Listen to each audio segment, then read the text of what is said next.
going on in Huntsville right now. It is that Huntsville prison unit we've been talking about since 5:30 this morning, known as the Walls unit in Huntsville, where this massive fire took place in the attic area and the administration building right behind it. And according to the Texas Department of Criminal Justice System, this is where the executions are actually carried out.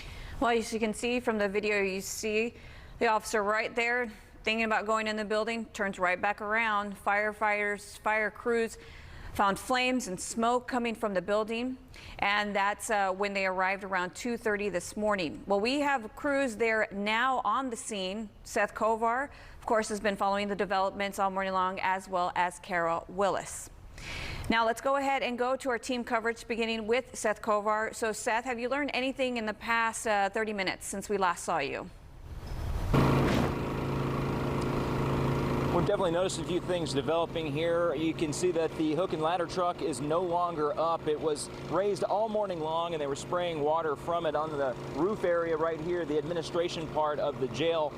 But it is put away now, and there are fewer firefighters on the scene. Perhaps they are getting ready to clear the scene. They've been here since around 2:30 this morning. That's when someone called in saying they saw smoke in the area. And when firefighters got here, they saw smoke and flames shooting from the building. They worked quickly to knock them down. They think they had the bulk of the fire out so far, but they're still doing some mop up. But it does look like they may be wrapping up their efforts. We'll keep you posted on that. Now, an update, we told you our last segment, but we want to reiterate, earlier we heard it was only 320 inmates who had to be evacuated from one portion of this building to another. Turns out it was 655 who had to be moved from one section of the prison to another, and there were 1,600 in the prison overall. So it was quite busy and a wild morning this morning, but it was all done very efficiently. And when you think about prisons, you think about the potential for escape, especially when moving all these people around at once. I'm told there were absolutely no escapes. Everyone was evacuated from one place to another safely. They didn't get hurt, and no one got out. All of the guards are safe this morning, as are all of the firefighters. They benefited from fighting this fire in the overnight hours, not during the blazing hot afternoon. Now, the fire chief here in Huntsville wanted to pass on some compliments to the Texas Department of Criminal Justice. They did most of the firefighting from outside, but they did need to get some crews inside, and TDCJ did a good job of navigating them through the complex building. It's been around for more than 100 years. It's got locks everywhere. TDCJ made it easier on the firefighters, and that made the whole effort a lot easier this morning. And again, they do have the bulk of the fire out, but again, they could be clear for quite some time. Now, Huntsville has a bunch of different prisons, and the fire chief told us that he's used to fighting prison fires. They do it a bunch. I asked him, though, is this the worst one he's seen? He said he really couldn't answer that until he gets on the inside. So a lot to find out, including what caused this fire. We'll have updates throughout the morning and throughout the coming days and weeks until we get the answers we're looking for. But it's time now to turn it over to Kara to complete our team coverage of this fire here at the Huntsville unit. And as he mentioned, yes, we are turning over to Kara. And Kara, have you had a chance to talk to anyone yet who is not part of the fire department, but some of the residents in the area?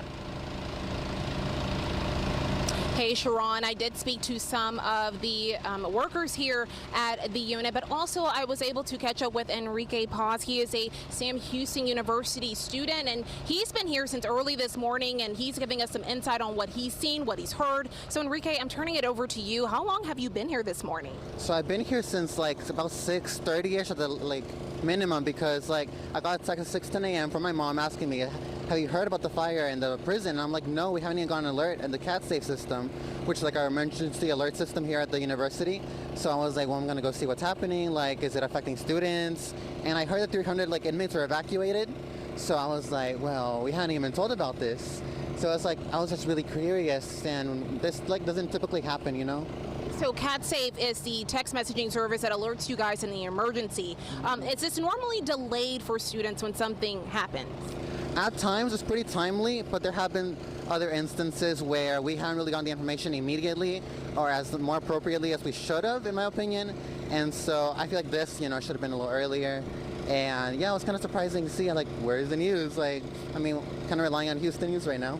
So a little concerning, of course, but you also mentioned to me that you were actually able to get on the other side of the building. Can you tell me what you saw?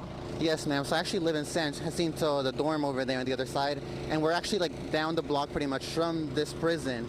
So I saw there was a blockade almost, and we couldn't get through. I kind of had to keep my distance. Nobody was really allowed in. I saw an ambulance and some personnel kind of guarding the entrances. But over here is the mostly busy area of the incident. And so in emergencies, typically with the university, would you say that they do a good job of normally alerting you guys in the event of an emergency, or is this kind of a concern for you as a 2-year student at the university? Do you think, what are your thoughts on what they could do better in alerting you guys so you can feel? Well, I feel like they could definitely at the times be more timely, but I do feel like there's overall a lot of support and care that they put in, especially with the UPD department, the police department here at the university. So it does vary. There are concerns from other students. Other students don't have much of a problem, but it does depend on the scenarios. Overall, I feel safe, but there always that like the moment that people ask you, hey, you live in a prison town, like they're saying like a prison right down your dorm, and I'm like, yeah, you get used to it.